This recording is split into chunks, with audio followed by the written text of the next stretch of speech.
What is going on, everybody? I'm back with another video. This is a follow-up video to my previous video in regards to the DIY leather messenger cycling bag. There was a viewer that was wondering if I wouldn't mind selling the pattern to this bag. Now, I feel that many manufacturers, companies, custom makers of bags, they use this kind of same general pattern. And you know what, it's no big deal. I like to show people how to sew bags and do DIY stuff. So I thought I'm just gonna make a video on what the pattern looks like. So I'm gonna go ahead and just leave the pattern where it is on the floor. Because I don't have very much room, and so I'm sorry about the lighting, but this is going to be as good as I'm going to be able to get. I do have a yardstick in my hand. I'm just going to use it to point because the microphone is way better when my face is closer to the camera here. So, all right, let's go and begin. So in here, or in front of you, there's going to be three main pieces. I got a smaller piece up here with me that I'll show in toward the end. So you got you got two pieces, two main large pieces. You got the main bag itself, which is over here, and then this piece here doubles for the front pockets as well as the back plate. All right. So as you can see, all you're doing is you're doing two main sewing lines on the main piece here.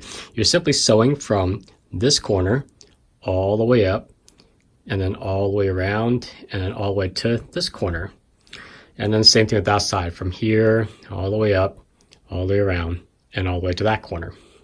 So essentially you're just doing two main sewing bits on this thing because I want to make this as efficient with as little breaks in the leather or the material, whatever new material you're going to do or you're going to use, because you can use any kind of materials. You can use Cordura fabric, you can use canvas, you can ripstop nylon, whatever you like. I just chose to use leather. So how this is going to pan out is that you're going to have a front section. So this part from here to here is going to be the front of the bag, if you can imagine that. And then from here to this corner is going to be the bottom of the bag. So from here all the way across is going to be the bottom, and then here to here would be the side of the bag, which folds upwards, and then you just sew it all together. So it stands to reason that this here from the bottom, so from here to here is the bottom, would equal it out to be the size, obviously, because it folds together. And from the front, from the height of the front, would be the same as the back of the bag to about here, and then the rest of it is all flap that folds across the top to seal up the bag, right? So what I got, and also, by the way, the measurements are of course variable, but these are just my measurements based on what I want to do, but your project can be any size you want, as small as you want, as large as you want. So what I have is I have from the front of the bag, which is up here, all the way to here is 11 inches. From here to here, which is the width of the bottom of the bag, or the depth of it, so to speak, would be 7 inches. And similarly, from here to here would be 7 inches. I simply just rounded off the corner. So from here all the way across is 16. But however I choose to make my bags, or I choose to make the patterns slightly easier, I actually just do half of it. So let me show you what I mean.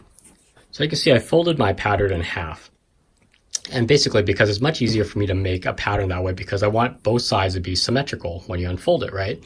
So what I do is I take one huge piece of paper, an 18 by 24, I believe it is, and I measure. So again, the height is really simple. From here to here is 11, from here to here is 7, and then this is 7, this is 11, and then I believe from here to here is 10 inches, not the angled part, but just straight up and down from here all the way to where the sides stop, meaning the front, because this has to equal out to be the front here.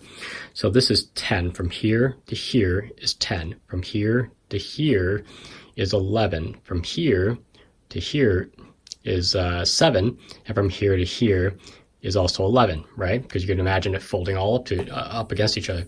Now the easy part is that because when I cut this out, I'm going to be doubling it. So basically from this edge to that edge is only 8 inches, okay? And then, so 8 and 7 is 15. So from this edge to that edge would be 15. Okay. And then when I use a razor blade or a X-Acto knife to cut this, I would just cut half the pattern out, but I double up the piece of paper. So I'd have another piece. I just take two pieces of paper, put them together, stack them together, and just make one whole cut just like that. All right. I mean, if you don't have a large enough piece of paper like I didn't, I just tape them all together when I'm done. All right. Then after you cut both your piece of paper out, you simply just mirror it. So you just take the bottom piece of paper, you turn it around, and then you tape them together, and then you have two perfectly mirrored sides. Now this one here is a front pocket and also the back plate. This is 10 inches tall by 15 inches long. Now I just chose to take like a circle gauge and I rounded out both these corners for the front pocket. I sewed all the way around the perimeter like this, and I simply just sewed straight down the middle to make two pockets. Now on the back plate, I basically used the same size, except I rounded off all four corners, and then I just sewed all the way around. All right. So for the very last piece, I have it right here. This is simply just the piece, the shield, so to speak, that hides the webbing, which holds the front YKK buckle on there. All right, so this one measures out to be about 4 inches across and about 3 inches tall. The middle opening is 2 inches wide, obviously, because it's for a 2-inch buckle, and 1 inch is exactly as an opening tall. So that's for the webbing and everything like that. Okay, so this is basically it. This is the pattern for how I sewed my bag. If you guys got any questions or comments, please leave it below. Aside from that, take care, have a nice day, and I'll catch everybody on the next one.